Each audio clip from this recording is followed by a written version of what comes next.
Have you spent the last hour lying in bed, scrolling through your phone, but not actually wanting to do anything?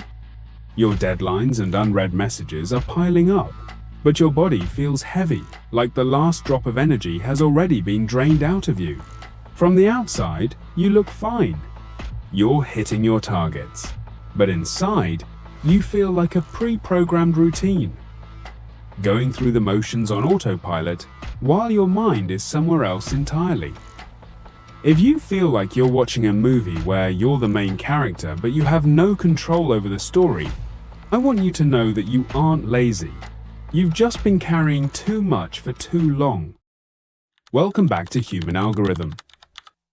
Today, we are decoding a specific psychological state called depersonalization, the hallmark of what I call the high-functioning ghost. In this video, we're going to analyze the circuit breakers your brain trips to protect you, why you are a brutal judge of your own internal files, and most importantly, the 3-step reprogramming protocol to bring you back from the world of ghosts and into the present moment. So, why do you feel like a ghost? It's because your brain has essentially tripped its own circuit breaker to keep you from overloading. When you've been under extreme stress for a long period of time, your nervous system triggers a defense mechanism. It disconnects you from reality to shield you from emotional pain. This is often tied to masking a behavioral patch common in high-functioning burnout. You spend your remaining energy putting on a front, telling everyone, "I'm fine," because you're terrified of being seen as weak or letting people down. You're falling apart inside, but the algorithm you've built for the world requires you to stay online at all costs. Here is a question for your internal logic.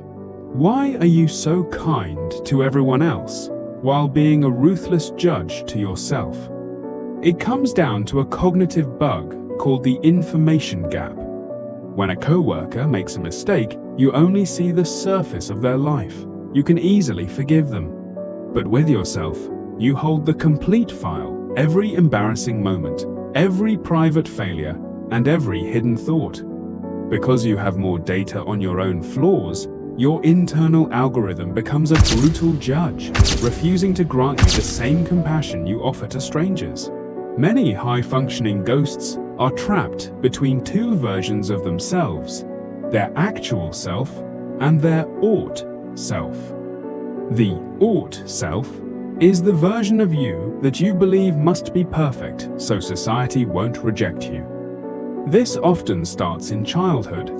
If you grew up as an ignored child, where your feelings didn't matter, you became a master at reading the room. Like water in a container, you adjusted your shape to please others. You became a canary in the coal mine, hyper-aware of everyone else's emotional data, but completely disconnected from your own internal senses. How do we bring you back? We need to reprogram your nervous system using 3 practical patches. 1. Pronoun shifting. To break the fusion between your self-worth and your mistakes, switch to the third person. Instead of thinking, "I'm so stupid," stop for 3 seconds and say, "He is feeling insecure," or "She is beating herself up."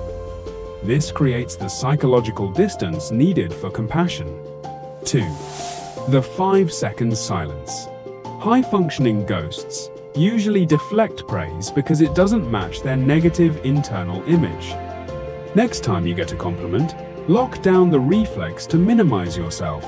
Look them in the eye, say thank you, and sit with the discomfort for 5 seconds. This tells your nervous system it is safe to be recognized without being flawless. 3. The grounding rule. To quiet the default mode network. The part of the brain that keeps you stuck in overthinking, force your brain to process the real world.